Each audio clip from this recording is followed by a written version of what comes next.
everyone. Greetings from National Skills Network, popularly known as NSN from Hyderabad. Today I have a special guest with me, Ms. Veena Swarup, who's been heading several initiatives, several projects on apprenticeships. And she is somebody who can give us the entire apprenticeship story about apprenticeships in India. And she was the director HR in Engineers India Ltd. And then later she has also been working very actively with FICCI as the chairperson of FICCI task Force on apprenticeships. And I have had the privilege of listening to Veena ma'am on several occasions in the FICCI summit, and also reading the reports and various other documents which have been circulated. So today it's our privilege to welcome her on our platform. And ma'am, it would be nice to know from you about where we are today, where India stands today in its apprenticeship journey, especially after the launch of NAPS about 4 years ago, before which apprenticeship was mostly limited to manufacturing and mostly limited to public sector undertakings. So please enlighten us more about this. As we go along, we will have few more questions for you. So thank you, Madhuri. At the outset, I'd like to share my thoughts on apprenticeship. See, I've grown in public sector, and in public sector, all through we've been implementing. So as an HR professional in public sector, at each stage, I saw that we had a number of apprentices we recruited in ONGC when I was in ONGC each year. And they would finish their apprenticeship training. If there was a vacancy, we would absorb them. Otherwise, they would move on to other jobs. And so it's been there in all other companies. But somewhere in private sector over the years, it was not that popular. But let me tell you that apprenticeship training is one of the best and most efficient ways of developing youth by on-the-job training and making them industry ready. In fact, it's one of the most promising vehicles to promote skill development and training on the job in a real environment. And as ILO also says that it is something which is very systematic, very structured, and it is something which needs to be related to the occupation. So having said that, there's so many good things about it. Why is it that it's not taken off? So it's been there in our country since 1961, as you will recall. Over the years, there have been many amendments, but finally the NAPS bill was passed, the apprenticeship bill was passed in 2014. And it was around the same time that, so we had the National Apprenticeship Program Scheme, that's NAPS, and then came the National Apprenticeship Training Scheme, that's NATS. Both of them came. NATS came in 2016, but NAPS was also amended in 2016. So, though in public sector it has been implemented and the percentage which has been kept as per the scheme is 2.5% to 10%. And in some companies they've even gone beyond 10%. When we were doing the study of apprenticeship in India on the platform of FICCI, we realized that there are some big, large corporate houses who are very diligently implementing it. There are some smaller companies who are doing it, but there were a majority of companies, especially the SMEs and the MSMEs, who were not even aware of it. And then we spoke to some students, and what we realized was even the students are not aware of it. The youth is not aware of it. So though a large number of good initiatives have come under these schemes, unfortunately, that awareness in our country has not been that much that people really understand it. Further, what has happened is that there are a number of schemes. If you look at NAPS, there are 5 types there. You have the trade apprentices, which would be from 8th, 10th, 12th class, and even BSc. Then you have the graduate apprentices, who would be essentially the engineers and the graduates. Then you have the technician apprentices, which would be the diploma holders.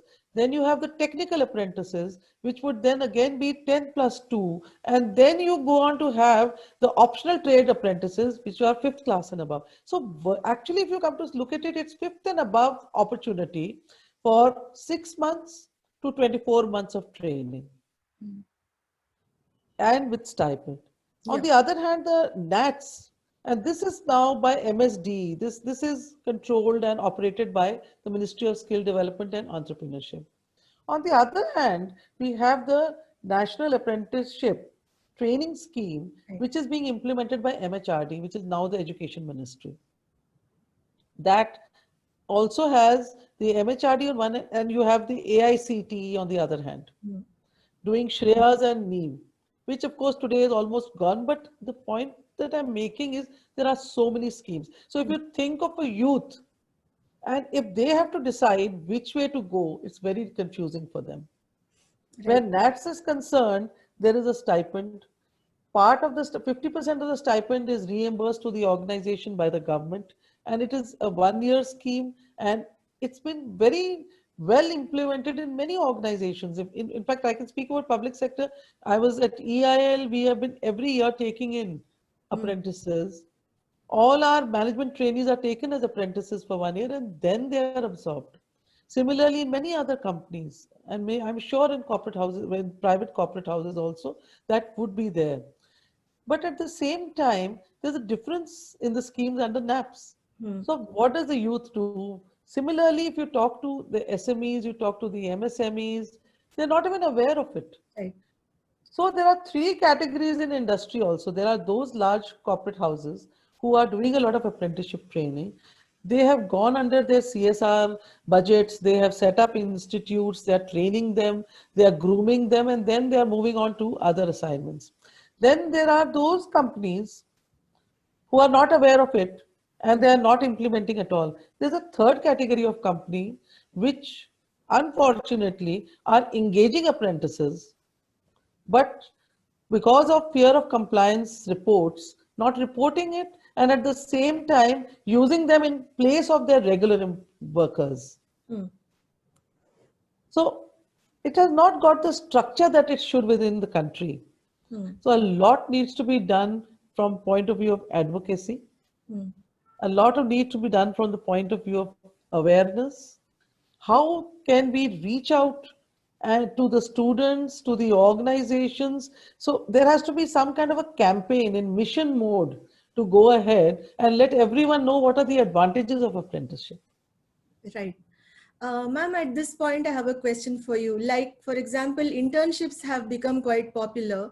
Many students know about it. And parents also encourage students to do internships. How do we make apprenticeships also aspirational? And parents also should be able to understand. I don't think many parents are, because parents are the decision makers in India for all the students. How do you think we can reach out to that level in our advocacy? Because we from NSN would be very happy to take up any of these campaigns. So maybe you can share a few ideas if you have. Madhuri, you raised a very important question. In fact, that was uppermost in my mind. I missed speaking about it. See, the another confusion which is there, apart from these entire number of schemes under apprenticeship, there is a total confusion between trainees, interns, and Different. apprentices. Yeah. Now, if you look at interns, what are they? Hmm. Now, of course, AICT is promoting it a lot, but actually, internship earlier used to happen only in the medical colleges. Hmm. And the rest of us, whether we did MBA, you did MSW, did any other course, it was always our summer projects, our summer training. We were called trainees. Today, we have given them that connotation of interns. Hmm. And internship is somehow getting mixed up with apprenticeship. Apprenticeship is on the job training, but it's a very serious training. And it is something which has to follow the structure which has been laid down, where actually they're supposed to be signing a contract Hmm. with the student, with the youth, and and that compliance has to be given. Whereas if you look at internship, it's not that serious business at all. It could be 2 months, it could be 6 weeks, it could be 4 weeks. Even that is internship. So to mix up internship with apprenticeship would not be correct. Hmm. On the other hand, you rightly said parents are very keen for internship because they feel that it's something. I personally feel parents feel, in the summer vacation, students are utilizing their time, children are utilizing their time, and it's become aspirational for the student because they get a peek into what's happening inside the organization. But if you look at it, the interns are always kept at a periphery. Hmm. They are never taken into the organization. They are never given that hands-on training. They are at most given a project and they're asked to complete it. And they submit a report, whatever be the quality of the report.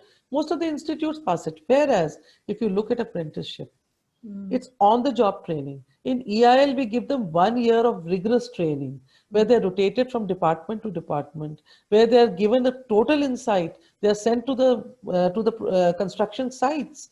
And at the end of it, they're a total turnaround of those students. And they're ready to take on all responsibilities. Yeah. Now, talking about being aspirational, there again, I will tell you, most of the parents are not aware of it. But this time, in the NAP, which has recently been announced, they Hmm. have given this introduced credit system Yeah. for apprenticeship. And somewhere I'm confident with that because students are totally revolving around the credits that they have. So, with that, I feel that now there is a chance if it is properly propagated now. Hmm. I'm sure that it'll become aspirational and people will take it. And also for the industry, I feel if we could think of incentivizing them.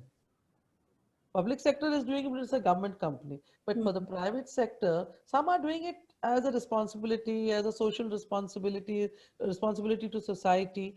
But if we can somehow incentivize the industry, I'm sure it would make a lot of difference. Ma'am, already there are incentives for, let's say, under NAP scheme, but on the other side, I have spoken to a lot of people in the past and I have myself conducted webinars as a part of CII webinars on apprenticeship. One of the questions which used to recur was the stipend, the incentive perhaps is not enough or things like that. So where does one draw a line? I mean, when will the industry take the responsibility, like say the German model, which comes very close to a rigorous apprenticeship? Do you think such things can be done with the industry cooperation, or what is lacking here in India? So why not? And but I would say that if a 1 year training is happening and the student is being given an opportunity to learn and then be able to make a career in that area, so then amount of stipend should not be that important. The aspiration should cannot be derived out of the amount of stipend which is there. When Mm, you were talking about interns, and you said that's very aspirational. Majority of the interns don't even get a stipend. yeah, So linking and increasing stipend, there is no end to it because that's not the end of their journey. right. That's only the beginning of their journey. And it's a training that they're doing here which will give them a career ahead of them. And Mm, there they should look for a good emolument coming to them. So mm, from that point of view, I don't think so. But there's another issue which is also coming as a stumbling block, and that is the infrastructure. okay. Now, ITIs have been the infrastructure in our country, so they are not in a very good shape. Some companies have taken on adopted ITIs, like I'm aware Maruti has taken up some ITIs. I'm not sure of the, I can't recall the number of ITIs, but they are training drivers and skilling drivers there.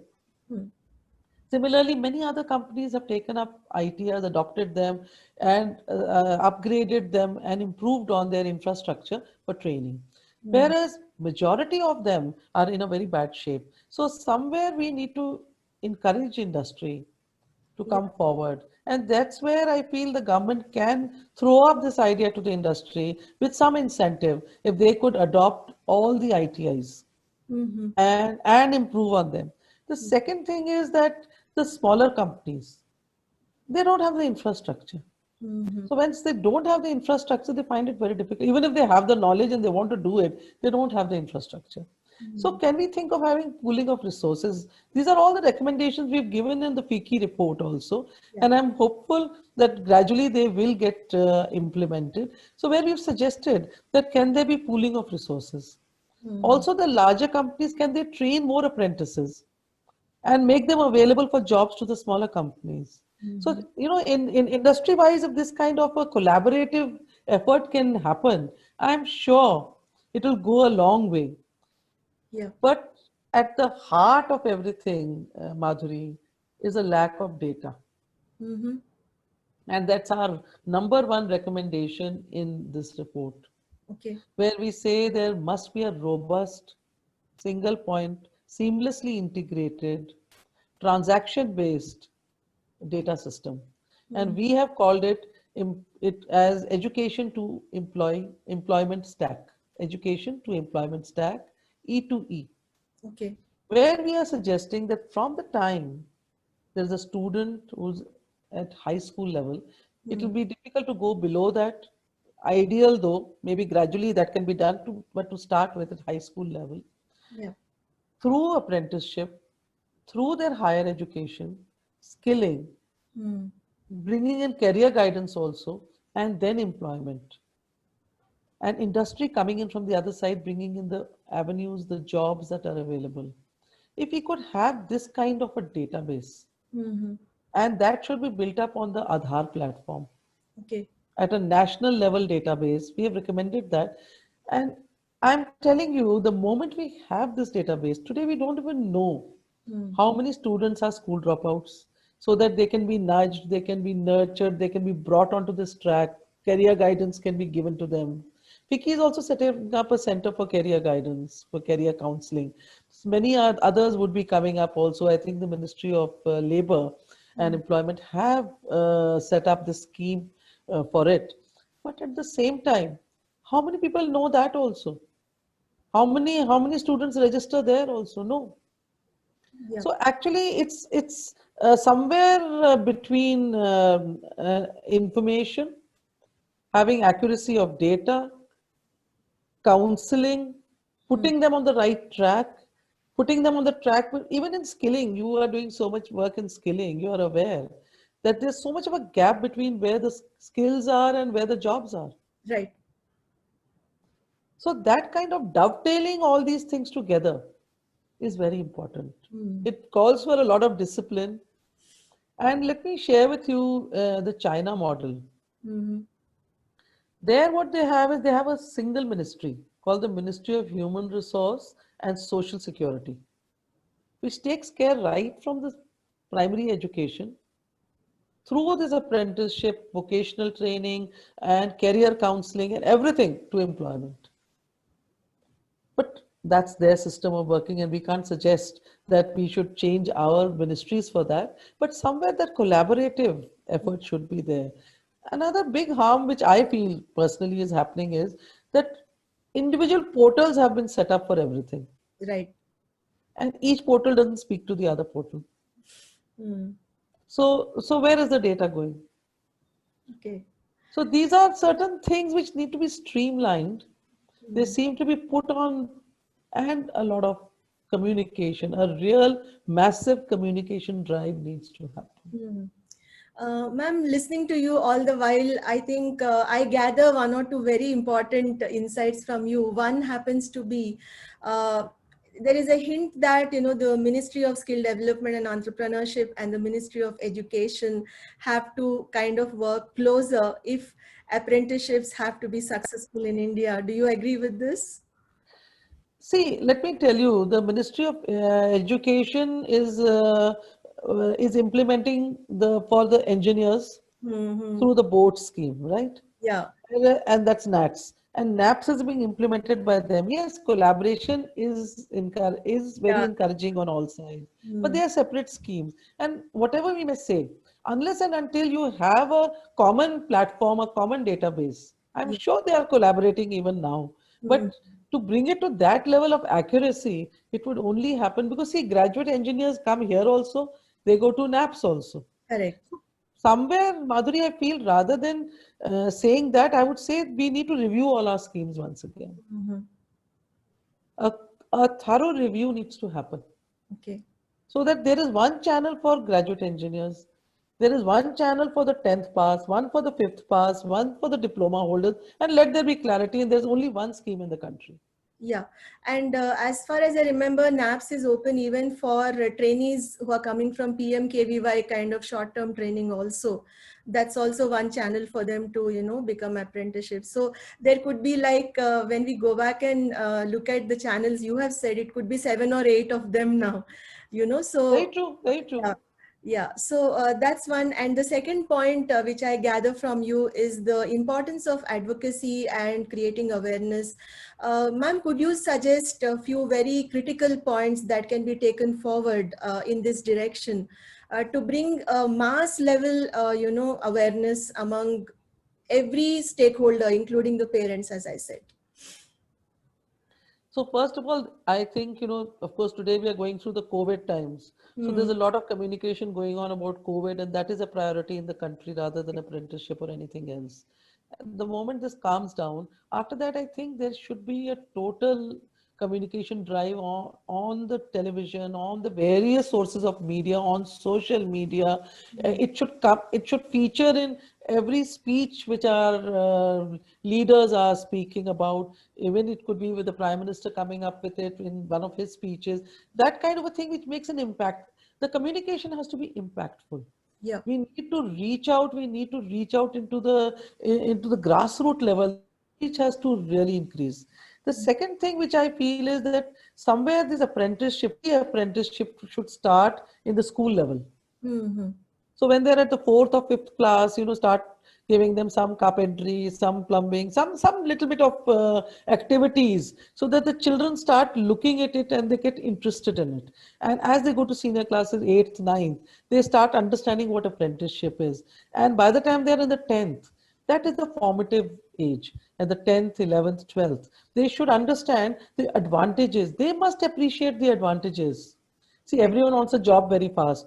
If a person can from 12th go to graduation, become an engineer and take a job, why will the person want to do apprenticeship? They'll be wasting 1 year in it. But the advantages of it. And those advantages somewhere in all the industry meets, the industry bodies need to take it up very actively, that the kind of importance it should be given by industry also. Yeah. And I will again say, at the cost of repetition, some kind of incentivization of industry will have to happen. Hmm. Then only will this happen. Hmm. And ma'am, there's one more angle to this about informal apprentices. Is that something which was also considered by FICCI when you were working on various studies? Yes, because informal apprenticeship, now those are like those ustads who are there, those who are training. So here we have not, see today, we have a large chunk of our industry actually we think is an unorganized sector.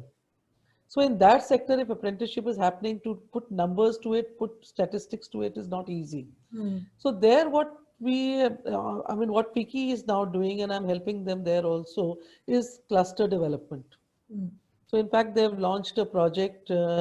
We started with a pilot on food processing.